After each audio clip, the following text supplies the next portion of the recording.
Te sacrifier pour le bien-être de ta famille, c'est pas forcément une preuve d'amour. Peut-être que pour toi, ça l'est, de pouvoir s'occuper de tes enfants, de te sacrifier toi-même pour le bien de ta famille, c'est une preuve d'amour. Mais je voudrais essayer de te faire réfléchir d'une autre manière pour voir si effectivement c'est quelque chose qui te correspond, effectivement c'est quelque chose qui te fait du bien, de te sacrifier, de ne plus avoir de temps pour toi. Et pour ça, je vais te raconter une petite histoire. Alors, j'ai un frère jumeau et on était en train de faire des évaluations à l'école au primaire. Et l'exercice, il y avait des formes géométriques, une étiquette, et l'intitulé, c'était écrivez le mot correct dans chaque étiquette. Et mon frère a écrit, donc il y avait un triangle, un carré, un losange, un rectangle, voilà, un cercle, etc. Et mon frère a écrit le mot correct dans chaque étiquette. Donc là où il y avait le triangle, il a écrit correct, le carré, il a écrit correct, le rectangle, il a écrit correct, le cercle, il a écrit correct. L'énoncé était bon. L'énoncé, c'était écrivez le mot correct dans chaque étiquette. Sauf qu'en fait, évidemment, il aurait fallu écrire triangle, carré, rond, cercle, etc. Et donc lui, il a respecté la consigne. Et techniquement, ce n'était pas faux. Il a respecté ce qu'on lui disait. Sauf que du coup, l'exercice était faux. Et du coup, forcément, sur cette évaluation-là, il n'a pas eu les points. Et parfois, en tant que maman, on a l'impression que l'énoncé, c'est se sacrifier pour nos enfants. C'est faire tout notre possible pour qu'ils soient heureux. Et j'ai envie de te dire, parfois, comme mon frère, tu te trompes dans l'énoncé. Et tu as compris l'énoncé d'une manière qui n'était pas celle demandée. Et pourquoi je te parle de ça aujourd'hui, c'est parce que moi, ça m'est arrivé pendant plein d'années.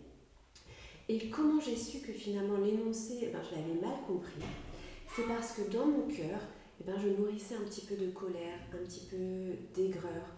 Je nourrissais aussi des choses qui n'étaient pas justes, comme parfois j'avais un sentiment d'injustice, j'avais l'impression qu'on ne voyait pas tout le travail que je faisais. Je ne m'autorisais pas à demander de l'aide aussi parce que j'avais vraiment compris que l'énoncé, c'était la maman au service de tout le monde. Et comme je ne demandais pas d'aide et qu'on ne m'en donnait pas, j'avais l'impression que personne ne voyait ce que je faisais dans ma maison. Et c'est en discutant avec mon mari, en me faisant accompagner, que je me suis rendu compte que je m'étais trompée dans l'énoncé. Et que non, servir toute ta famille et être un peu l'esclave, j'emploie des mots forts exprès, de ta famille, c'est pas une preuve d'amour. Parce que, premièrement, c'était ma conception de l'amour, ce n'était pas la conception de l'amour de ma famille.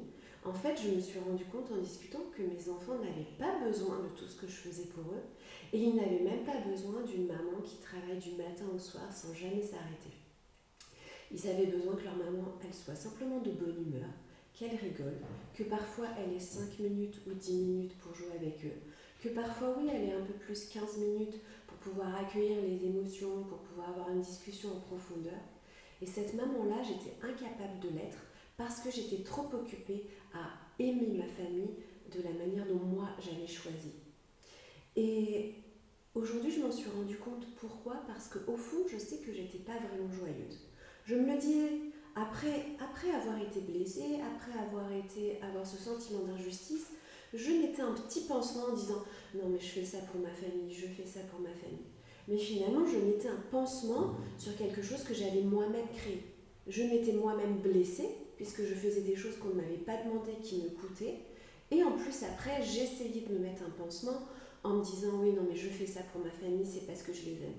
Et oui, clairement, ça me rapportait un petit peu de joie, un petit peu de consolation.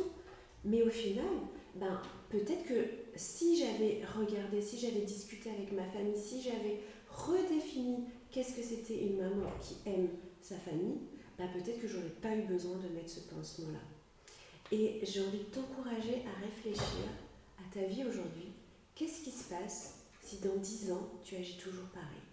Est-ce que si dans 10 ans, les sacrifices ou la façon d'aimer ta famille, tu restes comme ça pendant 10 ans ? Est-ce que tu te projettes ? Est-ce que tu vas être en bonne santé ? Est-ce que tu vas être une maman ouverte à accueillir tes enfants ? Est-ce que tu vas être une maman qui est dans la joie du matin jusqu'au soir, même si on est d'accord, c'est pas tous les jours, il y a des choses encore à travailler. Et si c'est pas le cas, je voudrais t'encourager à peut-être redéfinir la définition de l'amour que tu as pour ta famille.